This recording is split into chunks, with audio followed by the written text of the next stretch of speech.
Shalom Aleichem. It is Erev Rosh Hashanah, and we are in our second day of learning Megillah together in the Mishnah Yomi. We're in chapter 1, Mishnah Gimel.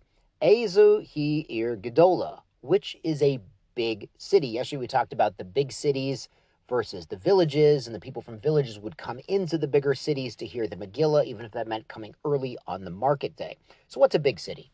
Kol sheyesh ba asara batlanim, one that has 10 men who are batel, who are sitting around. Now the Bartner explains they're being paid to sit in the Beit Knesset, in the synagogue, in the Beis Medrash, to make sure there's a minyan available for all of the tefillot. They're also, it's sort of a kollel type of idea where the townspeople are paying men to learn and to be available to daven and be available for communal needs. So a city big enough to support 10 men to learn and daven is big. Pahot mikan, but if not big enough to support them, harei ze kfar. It's a village. So you understand, a city that has 10 men learning all day, they probably also have a Megillah, and some of these guys are able to read the Megillah on behalf of the community. So this is big enough they wouldn't have to go into the cities. You see that big doesn't depend on population. It depends on the ability to support Torah learning in your community. That's what makes your community great. The Mishnah continues, Be'elu, on these days for reading Megillah, Amru Makdimim V'lo Ma'achrim. They said you could read the Megillah early, but not later.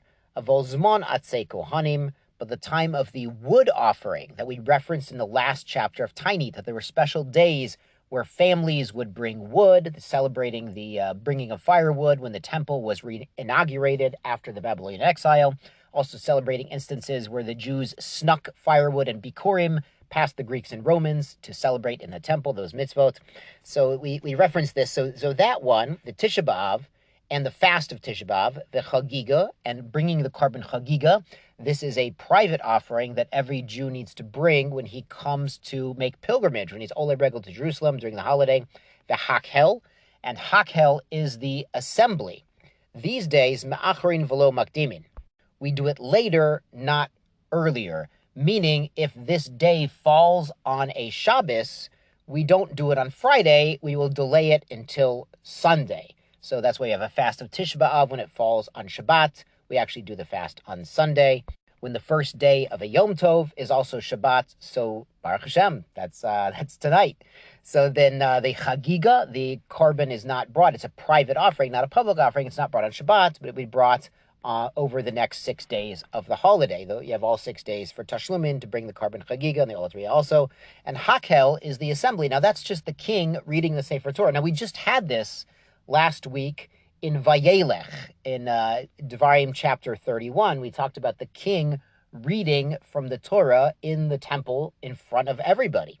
So why can't we do that on Shabbat? He's just reading from a Sefer Torah that's already there in the temple.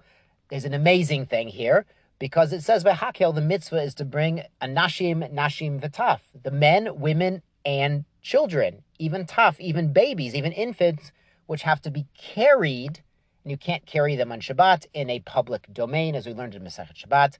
So in the interest of having small children come and see and hear the king read the Torah, we're going to delay it until after Shabbat, until Sunday. It reminds us the importance that our sages stress on showing the children the joy and the beauty of learning Torah. So the Mishnah continues about what happens when the Megillah is read beforehand. Afal pisha amru makdim ilo ma'achrin, even though you could read the Megillah early, but not later. So even if you have to read it early, that day, mutarin behesped v'tainit matanot levyonim. So even though you're reading Megillah that day, if somebody had a reason to make a eulogy on a loved one or to fast, for instance, they saw a bad dream, they want to fast to get rid of the consequences of that dream, they could do so. And Matanot Levyonim, even if they're reading the Megillah early on the 11th or 12th or 13th of Adar, they can still do the Matanot Levyonim on that same day. Amar Yehuda, Matai, when does this apply? Makom Shenichnosin B'Sheni Chamishi. This is when these villages go into the large cities on Mondays and Thursdays. Remember, it's market day and it's court in session day. So that's when they can go in early and get a Megillah and get some guys together and read the Megillah then early. A place where the villagers don't go into the bigger cities, not on Mondays, not on Thursdays. You don't read it early, ela bismana, only on time.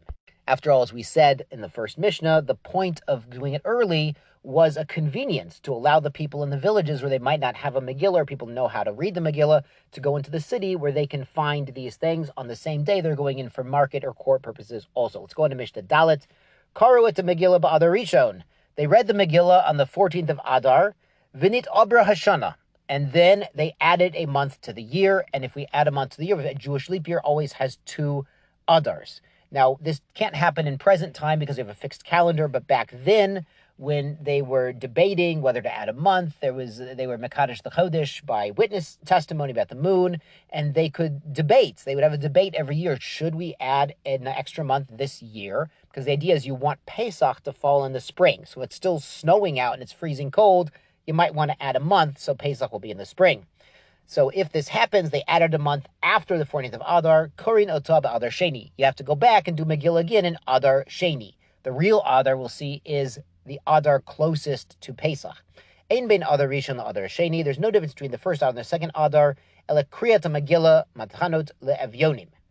Meaning, on both the first Adar and the second Adar, we don't allow fasting and eulogizing on the 14th and 15th. That's considered Purim Katan. It's a little bit like Purim's coming on both months. But in the second month, the month closest to Pesach, that's when it's required to read the Megillah and give the gifts to the poor. Yashar Koach, wishing everyone Ksiva V'Chasima Tova, a good Gebencht Yar, a wonderful Rosh Hashanah.